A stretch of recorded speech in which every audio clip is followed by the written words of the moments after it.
Hello, everybody. This is Týrcast number 5. My name is Here. I am the singer and guitar player of the heavy metal band Týr, and I am in Prague, in Czechia, at the moment. Hello, guys. Hello, everybody. This Gunnar. is One at a time, and I one at a time, interrupted one at a time. Thaddeus.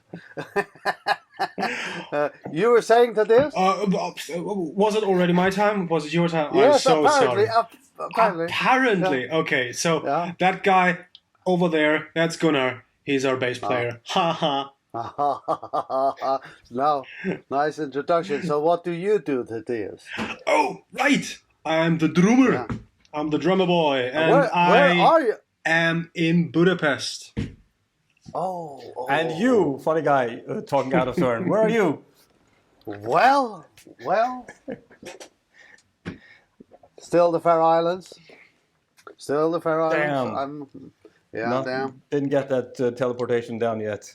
No, does not work yet. I Any- tried to push that knob many times. Any storm-related curfew or something going on there? Catastrophically? No. No? Okay. It's been exceptionally good weather actually. Oh. Wonderful. Well, exception that was too. No. I You said it. I You said said too it. much. You said it. I said exceptionally. Exceptionally well, good weather in the Faroes. Everybody, please come visit and experience the exceptional good weather of the Faroes. It's been quiet for a few days. We had some storms here lately, and Lady, it was not that bad. that was a Freudian slip. Would you go down that road? I have a funny story I have to mention. The first time Thaddeus came to the Faroes, I think we've told so many stories about the weather in the Faroes. No. That was the second time. That was That the must have second been your time. second time. It was Attila's first time. Yeah. It was the most beautiful day I've ever seen in the Faroes. It was completely calm at the airport. Sun was baking down, and it was 20 degrees Celsius. Yeah. And what the And hell happened to my country? even your mother said, "This is the most beautiful day I ever experienced in my life in the Faroes." It was. I mean, that has to mean something, right? Let's get on with it. Yeah. This is the Tour podcast, and we put out episodes on the 7th and 22nd of each month at 1700 hours Central European time. That's 5 p.m. Central European time. You can subscribe to our channel. I see that only 20% of those who watch our videos have subscribed. 80% of you have not subscribed, and you should do so. We put out some good music and these very entertaining podcasts. You should like and share this video with any and all of your heavy metal friends. Hit the notification bell so YouTube lets you know when we put out new material. You can get early access to our podcast by a week or so, and to some other exclusive material by supporting us on Patreon. Please go to patreon.com/Týrband. And our heartfelt thanks to anyone who already supports us on Patreon. As You are a very for good reader, sir. live shows, and I will appreciate you not to interrupt me. Thank you very much. Sorry. A festival was announced recently. It's Samarok in France. They announced their postponed dates as 5th and 6th of June 21, and we are on that festival. Looking very much forward to that. Always great to be in France, and we have great support there. With our friends in France. I wish. I see what you did there. But Sorry. don't get too cocky, because you're from Hungary. No. I'm from Germany, yeah? So You let's- live in the Hungary. Yeah, I live in the Hungary, yeah, but you know, this is totally different, yeah. Okay, so sorry for interrupting, my friend. Anywhoozy, I was listening to our most recent podcast, and what I mentioned about this Viking ship in the Faroes was very poorly researched, and I said some nonsense, and I'd like to correct that now. This Viking ship is to be built in the Faroes. They're first building the facilities, a smithy and a boathouse, a nest as they call it in Faroese, and then they will build the Viking ship on site. And this is, of course, a very long-term project, and so it will not be transported or sailed from anywhere to the Faroes. It'll be made in the Faroes. Right. And this festival we are going to play at is at the very end of May. I have to look up right now. 28th and 29th, I think. Oh, you have them. Excellent. 28th and 29th of May. We are playing in Hov in the Faroes. And if you're looking for a holiday around that time, I might suggest you go to festivalviking.com and order your ticket right there and come see us for a live show in the Faroes. Yeah. And let's see Polarna's band as well. Polarni is there, right, yeah. Yeah. What's it called? Hamradun? Hamradun, yeah, they're playing Hamradun. there. And another Faroese metal band from the same island. They're quite good, Asilex. Oh. I think those are the only 3 names on the list. Is that right? Yeah, I think so too. On the poster as I saw it. Yeah. Anyway, it'll be a fine concert. Maybe we'll convince Polarni to sing Garmerlanche with us. That would be cool. He So Polarna, if you're listening, turn down we those need offers. you. So yeah, that's a nice. This is a nice job to have, being a podcaster. Lipstick. Oh yeah. Oh yeah. Thank you. Oh, this is not lipstick. What the hell, man? Is that? We have to Butt cream? talk to the. Did you have butt cream? Huh? Jesus Christ. Tadeus. What Butt now? cream? Butt cream? No, that's butt powder, man. Come on. I mean, Yeah, okay, sorry. get your butt accessory straight, Gunnar. Yeah, sorry. Anyway, you were talking. You were saying, mentioning. I was saying this being a podcaster is a nice job. I like it. Yeah. Now, yeah. it's not paying any bills, and it probably will take a long time until it does. Oh, yeah. But it's very I don't know, relieving, liberating to just be chit-chatting with good friends for 45 minutes twice. Especially when month. one of them is not leaving the picture, like right now. Somebody's out of the picture. Huh? Oh, thanks for gracing us with your presence. But speaking of which, I had some, I'm sure you did too, some quite unfulfilling and non-liberating jobs during my ascent to stardom.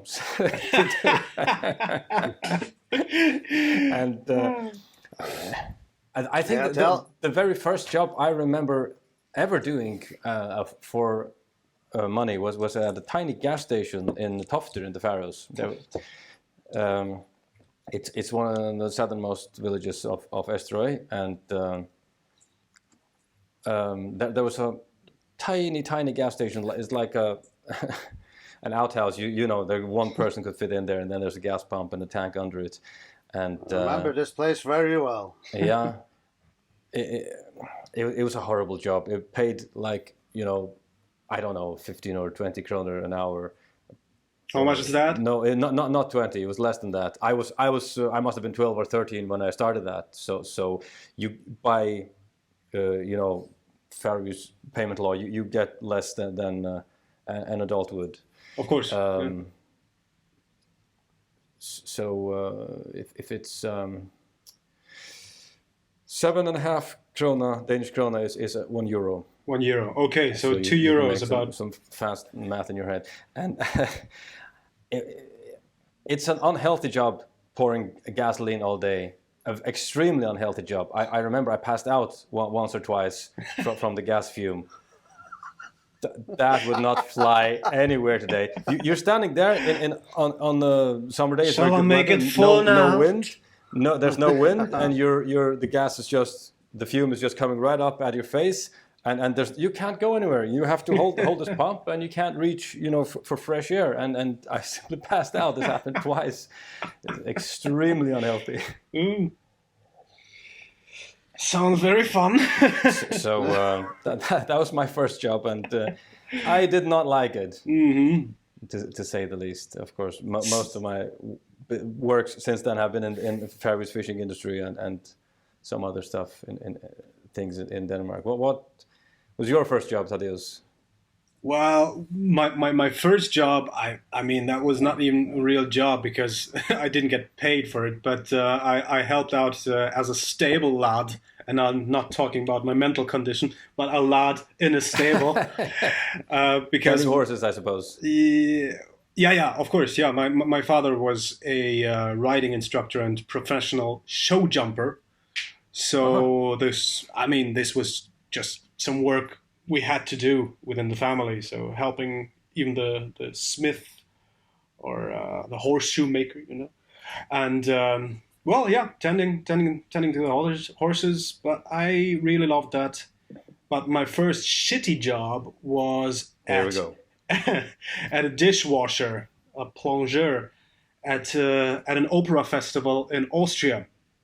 Uh, I had to do that during, I think, 2 months of summer because I was going home from Budapest where I was studying to my mother, and we just needed the money because we were not even able to pay the bills. So we had to take summer jobs at this place where people went to get shit faced and watch horrible operas on an open air stage, and I was cleaning dishes for about 12 or 14 hours a day. That was quite, yeah, How old quite were something. you? I was not even that young anymore. I was like 20, 22 maybe, I think. Yeah, yeah. And after that came another job at not an opera festival, but an operette festival. That was Huge difference there. a huge difference, exactly, especially in that region. No, so I was a car park attendant. I sold overpriced parking tickets, and I was yelling at people who were not willing to pay and or park at the sometimes very tiny spaces we told them to, because the whole parking space, the parking lot was a private lot, and our boss, he was a tiny man, tiny, very angry, shouting all the time, very very dictator-like man, and he was expecting to get, I think, 110 cars every evening onto that lot, and I mean it was calibrated for 80 cars at max. So I mean we were really forcing those cars into those overpriced spaces. So it was not fun. So yeah, but So they parked. So they parked a lot. yeah, horrible. Yeah, I mean there was another way more bigger parking lot just like 200 meters down the road, and it was free. But they thought this was exclusive, so they were willing to pay. Well, usually they were, but not always. So yeah, that was one of my shittiest jobs I ever had. That sounds horrible. It was. What about you, Gunnar?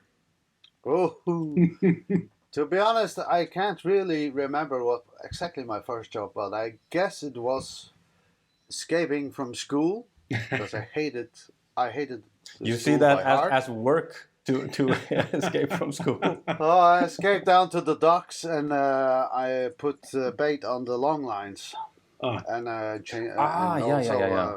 changed the hooks and stuff like that. And you'll get a fixed pay for the long lines, depending on it's heck no. how long they were. That's what I remember, and also offloading boats, the freezer boats. They used to freeze these pallets of, I think there were like 25 kilos boxes of. I actually don't know what the hell it was. I think it was just fillets, fish fillets. Mm-hmm. Anyway, so we used to do that, and it paid. It really did not pay much. But I remember early on that we were some friends that started working at this venue, we used to hang out there all the time. So we started. We slowly started just taking care of this venue because there was really no people taking care of this. So we would used to come there every day after school, right down to the venue, and we were washing it and making stuff ready for the next gig, whatever. What kind of shows were there? At that time, it's called dance shows. It's basically just a band playing covers. Okay. Covers. Yeah. Rock and roll covers. Yeah, rock pop covers you can dance to. And that's basically how we started playing me and here as well. And we would used to, after each night, we would used to get a little bit of the share, a little share from that money. Right. It wasn't much. And usually, yes, we watched these halls. And that time in the Faroe Islands, there is no bars. That was not allowed here. So people who would come in with a flask of booze. Yeah, of course, you would drink booze on the spot. Everybody would have this. And in this dancing hall, there would be, after a night like this, broken bottles and puke everywhere. You cannot imagine how ugly it was. And we used to clean this shit up. And very often, while cleaning, I discover, 100 kroners under the puke. Under the pile of puke. So you kind of just dipped in, went out and had to wash this note very carefully. So can you imagine? Yes, I can. We would use to find a lot of money, just strolling around there, and we would share that between us as well. So. Right, the puke money. I just remember, some people would just say, "Oh, fuck it." It's a strange time thinking back on it because alcohol sales were limited and only by import. You had to order. You had a maximum amount you could order per month, and you had to order it from Denmark from one specific company. They got the entire business for the Faroe Islands, and this was abolished in 1992, I think. Around there. 92. Yeah. The very next day, this Danish company went bankrupt.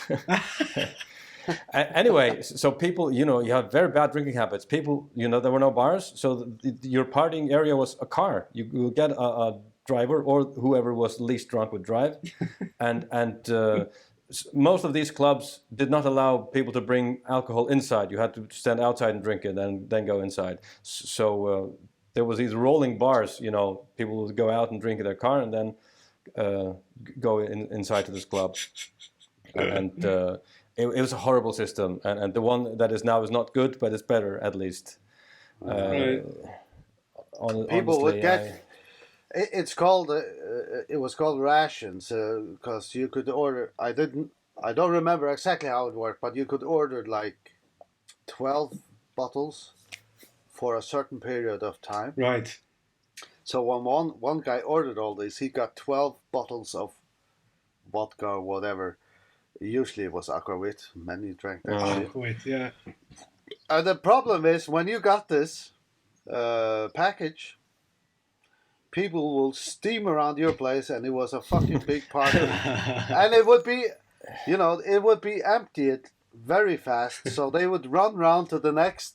Do you have something left? Can you borrow me some? And, it really didn't. It didn't make for a good drinking culture. It was. No. It was horrible. It was instantiated in the early 1900s by some female movement because there were a lot of men who drank everything away. They would sell their property, their house, everything, and for alcohol. And this ban was put in place to prevent that. Right. And it may have partly, but it also caused other problems. Anyway, Gunnar, which of those jobs were the shittiest? I would like to know. What do you think of them? I think actually offloading The freezer boats was the absolute shittiest work, because I was always amazed of when we opened the hatch of the boat. These are very big boats. It was filled to the brim. With these tiny boxes of 25 kilos, you can only imagine how many boxes are in there. So,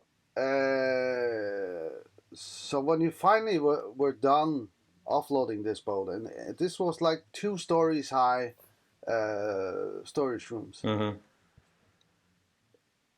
And when you got to pay for that, the pay was absolutely nothing, because you were a kid. You got paid as a kid, and it was so little. So I would say that was the most shittiest job, because you really work your ass off, and you get it is hard work. I've done the same work for many years, and I didn't think it was that bad, but of course you want more pay for such extremely hard work.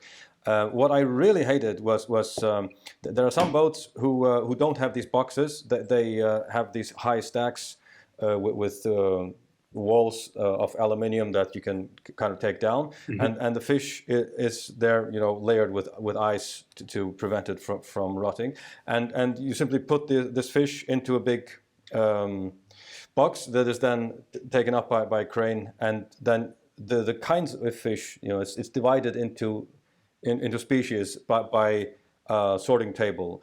That job is probably one of the worst I've ever had, standing by the sorting table and waiting for the fish and then dividing it into species, sizes, whatever. Truly horrible, and I don't do well with jobs I don't like. You can feel the point of your life just slowly ebbing away, and it's... and you just... well, yeah. I just remember my first fishing trip to the Baltic Sea. No, Barents Sea. Barents Sea. Yeah.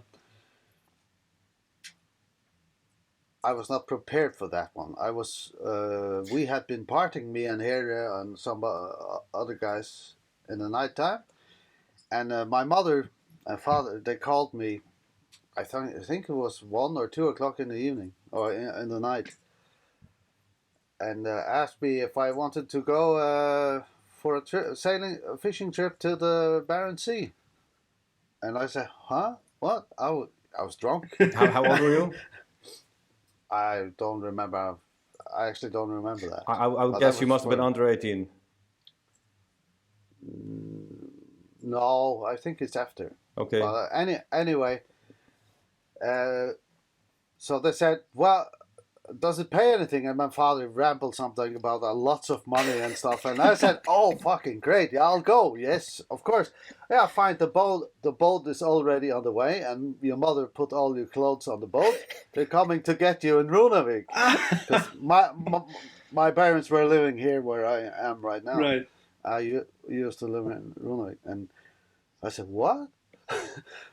It was terrible weather outside, and I remember I went drunk down to the docks and boat, hopped on board, and off I was to the Barents Sea. Wow! How big a boat? It was just, I don't know, these normal long line boats. How many men work on such a boat? About 14, I think. 14. So it's a fairly small boat. Yeah, fairly small boat, and it was. There was stormy weather the whole fucking trip. All the trip long was stormy weather, and when you come to the Barents Sea, it's so fucking cold. There would be ice forming on the boat every day, and you had to knock this ice off. It was, to say it mildly, miserable. I take your word for it. How many weeks? 3 weeks, I think. 3 weeks. Okay. Yeah, and I remember I was not taking it very cool. I would go up to the captain and just say, just put me off in Lofoten, please. just up in Northern Norway, just because I fucking hated it. It was terrible job. And the worst part of it was actually when finally we got home, because we fished a lot. But this was in bad times in the Faroe Islands, so the fish, they didn't get any particularly good pay for the fish, and I didn't get my pay until a half year later. Oh, And I paid so much tax off it, there was literally nothing left. I was like, fuck you, I'm not doing that again. Horrible.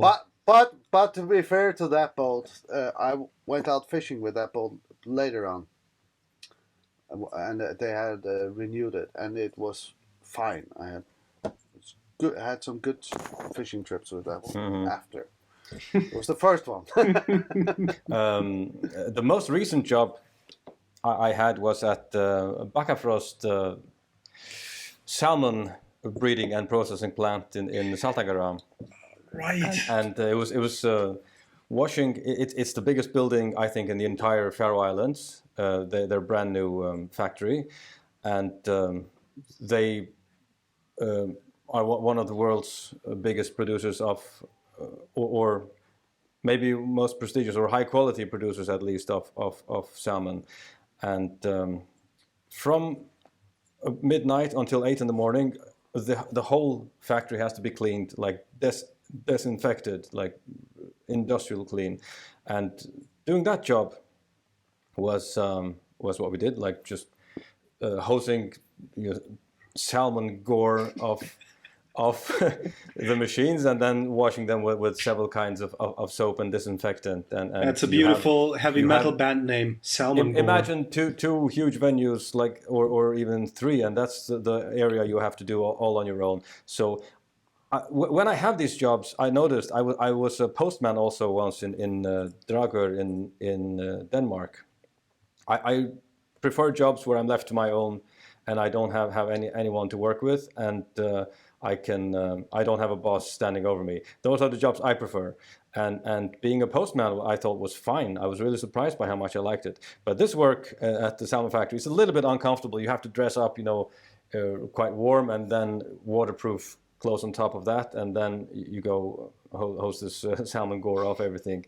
And while I was doing this, I was listening to the entire audiobooks of A Dream of Ice and Fire, the Game of Thrones. Game of Thrones thingy. What's his name? J.R.R. Martin. And I thought, this is a great job. I could do this for a long time. But then I got to the end of the books, and I thought, this is miserable. I'm going to go insane if I have to do this for another second. And it's really brought to my attention how important stuff like even music might be to people. These stories were, making my life, which would otherwise be miserable, quite bearable. I thought it was walking around there, for from midnight till 8 in the morning, just to do my job. Didn't require much attention, the job, and I can just listen to this wonderful story while I'm doing it. That was fine, but when you don't have anything to distract, anything really effective to distract your brain, it's just unbearable. Yeah. And that was kind of a important realization, I think. How I can imagine other people see music the same way. I didn't really listen much to music while I was working, but I do sometimes when I'm jogging and for inspiration. It's very good to keep you active. Yeah, music. It's definitely unbelievable what it does. I did the same. I worked in the same factory as here, and it was the same thing. I would have these headphones on and just blast heavy metal music.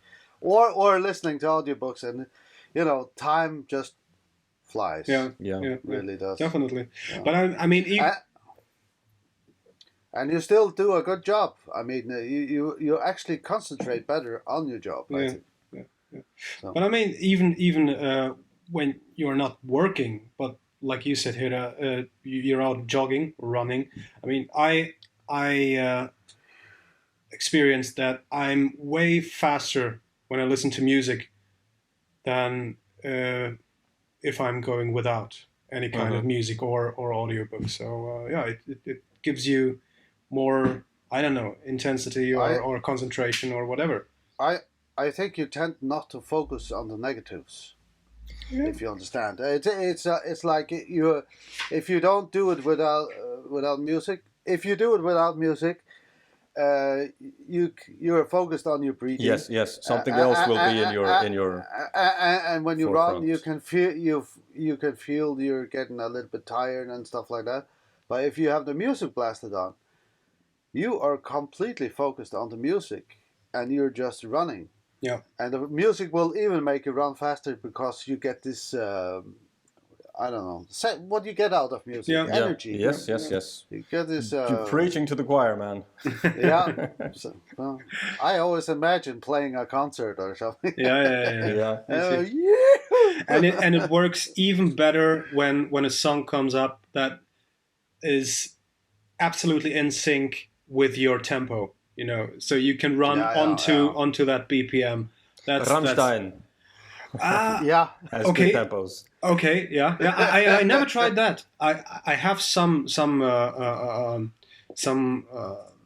lists just for running because of the similar tempos. So Tell me, is Loneliness of the Long Distance Runner on there? that song. No. It is not. It's a very high flying and runny song. Yeah. Well, okay. Actually, The whole album actually is good for running, I think. Actually, I never tried that album. Yeah, but that could be a good idea. Beautiful. So those were the shitty jobs we had. Now we should get to some questions while we have some time here. We are 30 minutes in. There's a comment I was meaning to read last time. There was no time. This is not really a question. This is a comment to the episode 2 we made. It's by Megan Badger, and we were talking about human feces. Badgers? And we were talking We about. don't need those thinking badgers. Some of us do. No, don't make Megan Badger feel bad. No. Okay. Sorry. We were talking about human feces and space, and she made a nice comment, headlined "Space Toilets." And I'm sure you could say something about this, Gunnar. She writes, "You will wear a diaper during launch and landing, and on the journey to the International Space Station, your waste will be stored odor and leak-free, and be a special gift to the space station on arrival." They say it's important to bring a gift when you visit someone's house. For those interested, Google Apollo bag. Apollo bag. So we're back to human feces as we like to be, and space at the same time. Yes. I'm sure they have some hilarious stories to tell from going to the toilet in space. I'm quite sure. Imagine how helpful gravity is here doing your thingies. All right. Yes, I could imagine some messy situations in space. Gunnar, you could be a space plumber. Just imagine it. I could be a space plumber. Yeah. How is plumbing in space? I mean, they can't flush. I mean, here your gravity takes your whatever and puts it wherever it has to go. I don't know. No. It's all. Okay. Anyway, It's all some vacuum stuff, I guess. Vacuum sounds Vacuum. kinky. Yeah. We have a question. Apparently, you don't have to use much for shitting. It's all done for you. Nice pictures here. You have to remember to open your mouth when you go. Let's leave that subject. We have a question on Patreon from Katerina van Dalen, which we know quite well. She's one of our best and biggest fans, supporters ever. She has a question for me. She says here, do you find you need to be in the Faroes for a certain amount of time per year to stay connected to the language and the lore? I know you are there anyway for personal reasons, but would you also travel there purely for the inspiration? It's hard to say. I mean, I go there several times a year. In any case, I don't know what it would be like not to go there. But sometimes I miss the peace and quiet that is there, and As for inspiration, folk music inspiration, I have everything I need here. First, there's the internet, which has most things, and then there's the collection of books and CDs that I have. So I wouldn't need to go to the Faroes precisely for that. It's more to see the family and to see Gunnar and just because I was born there and I like the place. So I think I can get the inspiration I need anywhere I am, so long as I have the right circumstances for recording. Further, she asks, Thaddeus, how are you coming along in learning the Goblin language? Or conversely, are you teaching Heri and Gunnar to speak Hungarian with you? Oh, well, to be honest, right at the moment, I don't really have time to learn too much because I have so much work until the middle of January. I'm translating 4 books at the moment, so it would take quite a lot of time. Because, excuses. Yeah, I know. But I already am in contact with a great Faroese teacher.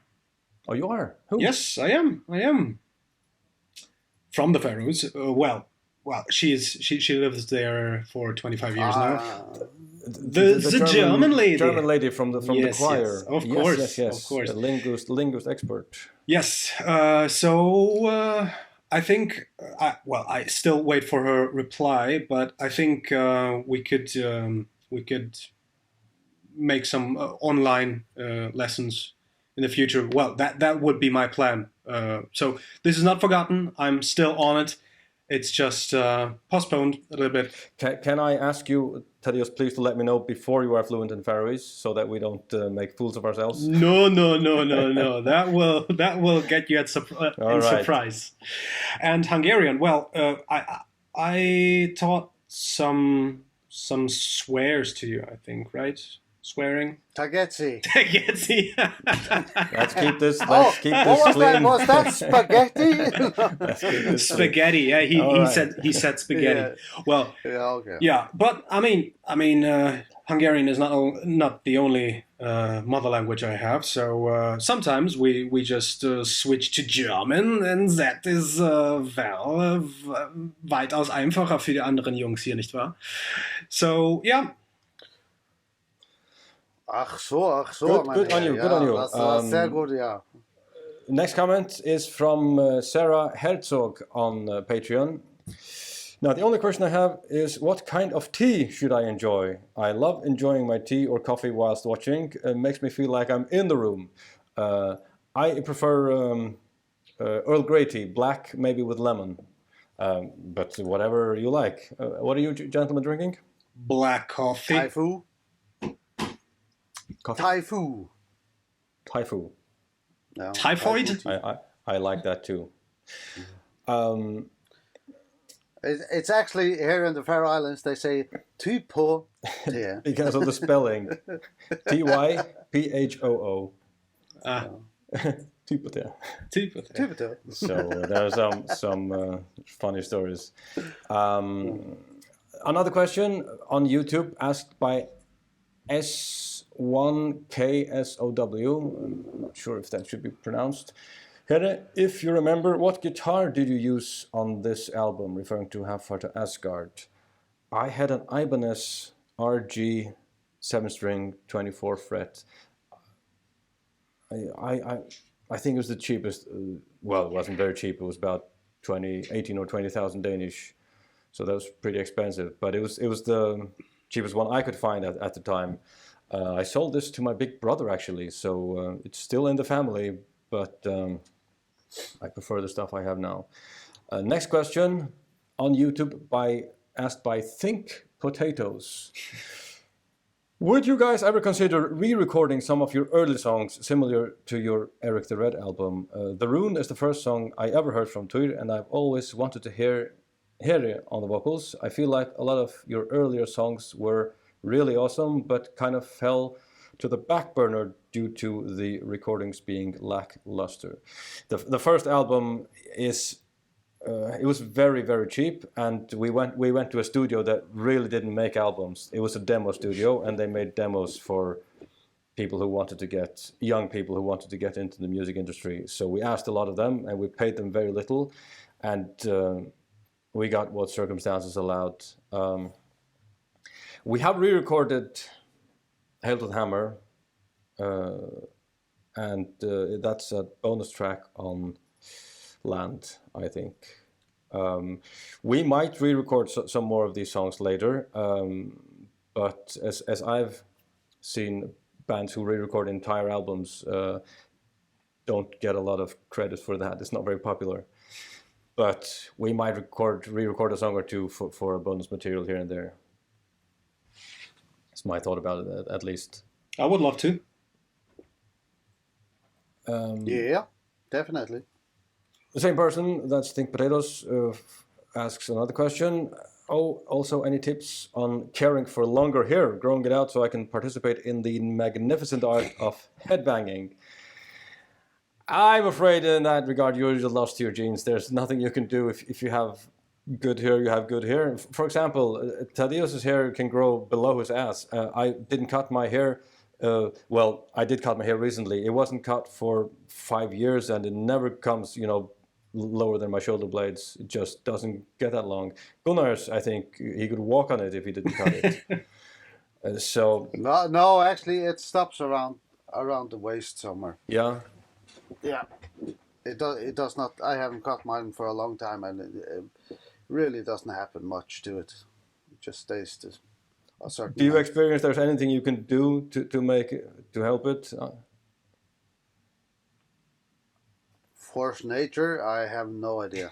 I don't know. I don't think so. I don't think so. They say it's good to cut it, but I think that's bullshit. But I don't believe that either. What you thought is? No, I could really. I don't know anything regarding this. I mean, I never.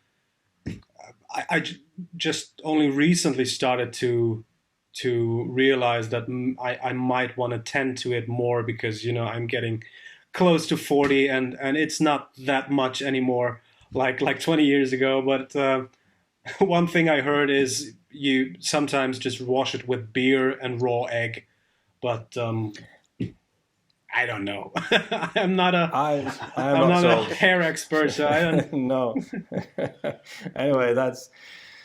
I heard it's good to wash it in bat's poop. Oh, especially now. Rub in that shit. Yeah. You anyway. It's called guamo here. Anyway, next question on YouTube by Neocat 1993. How do you determine whether to double track both guitar parts or keep them distinct, like on albums like 1 and 3, that would be Halford Asgard and Ragnarok? It's most noticeable in the song Hail to the Hammer. On the old version, the guitars are panned left and right and not double tracked, and on the new version you have both guitars on the left and right channel. Well, the first album, like I said, was not the best we've ever made, and generally we just do as Jacob Hansen says now, and as I've heard from him, it's a bad idea to pan your guitars, because when listening, someone might be sitting closer to one speaker and not hear the full image of the music. So unless it's really a reason to pan things, you keep them in the center so that people will hear the same picture of sound no matter where they're sitting. So that's not really our decision. Honestly, my mixes are horrible, and I don't even try. I record and we send it to Jacob, and he does the magic. Panning guitars is not something you should do unless there's a specific reason for it, as I understand. Things like toms may be panned. There's not so much toms in the music all the way. They're not very far panned even. Some vocals in the chorus are panned to both sides. And anyway, getting quite technical. Enough about that. Jacob Abney asks on YouTube. He has a very long comment. I can't read it all. But the question is, do you guys have any plans to make remastered versions of your old songs or albums? Would you guys consider covering an Amon Amarth song? Releasing remastered stuff is really up to the label. And the reason why bands do it, I'm not really sure. But you see all these remastered versions. If you go through, I don't know, Iron Maiden's catalog or discography on Spotify, you know, it's all remastered. And honestly, I don't know the reason for that. But I suppose it's some technical decision of the label to do that. Well, the reason is because everything was done on tape rolls, and now everything is digital. I think that's the main reason, I guess. I don't hear a huge difference. There might be a difference, but I don't think it's noticeable on Spotify at least. So it could happen, but it's not something we as a band would push for, I think. There might be a technical decision by a record label. Covering Amon Amarth, I don't think so. That has not been I wouldn't mind. So that is a really, really cool song, and yeah, I wouldn't mind either. But I mean, we have plenty of music to do on our own, and yeah, who knows if we need a cover. Honestly, I think I would take something older, something more classic, and less in our genre. But who knows? You know what, we are out of time, and we have a few more questions, but we will probably address them in an extra episode to catch up on questions. I had one more thing I wanted to do, and that is to issue a challenge to you two, my bandmates. And it's also kind of to challenge and push myself. I have been very inactive on Duolingo recently. Okay. Which languages have you done most recently on Duolingo? French and Norwegian. Gunnar? I think I was on. It's a long time ago. Mostly because I really don't have the time for doing anything. It was Russian and Spanish. Okay. And I would love to actually learn that. I was on Czech, of course. I live in Czechia. My challenge to you is to keep a full day streak all the way from now on and until we speak again on your preferred language, and I'll do the same. And I can see you on the Duolingo website, so no cheating. And starting today. Okay. Challenge accepted. And set it to extreme. 50 points per day.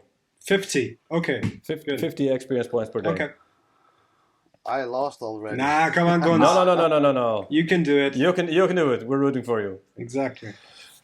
I don't have time for that. Yeah. Come on, it's not that long. It's not that much time. It takes 7 minutes of your day. You can do it. Oh, yeah. Until next time. If you don't have more to add, we are seriously out of time. I will read the endpoints. Yeah, go on.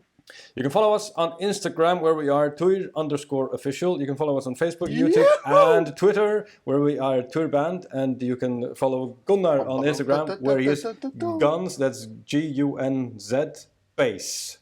Guns bass. Listen to our music on Amazon Music, Napster, Tidal, Apple Music, Deezer, or similar services. Or you can listen to it right here on our YouTube channel. It's not all here yet, but it will be soon. Please visit our website, Týr.fo, and at the bottom of the front page you can sign up for the Týr newsletter, or you can get some merch. We have the coolest merch in the universe, and it'll make your life better. Send your questions in the form of a comment, or wherever you happen to see or listen to this podcast. Or you can write to us at Týr@Týr.fo. We put out episodes on the 7th and 22nd of each month at 1700 hours Central European Time.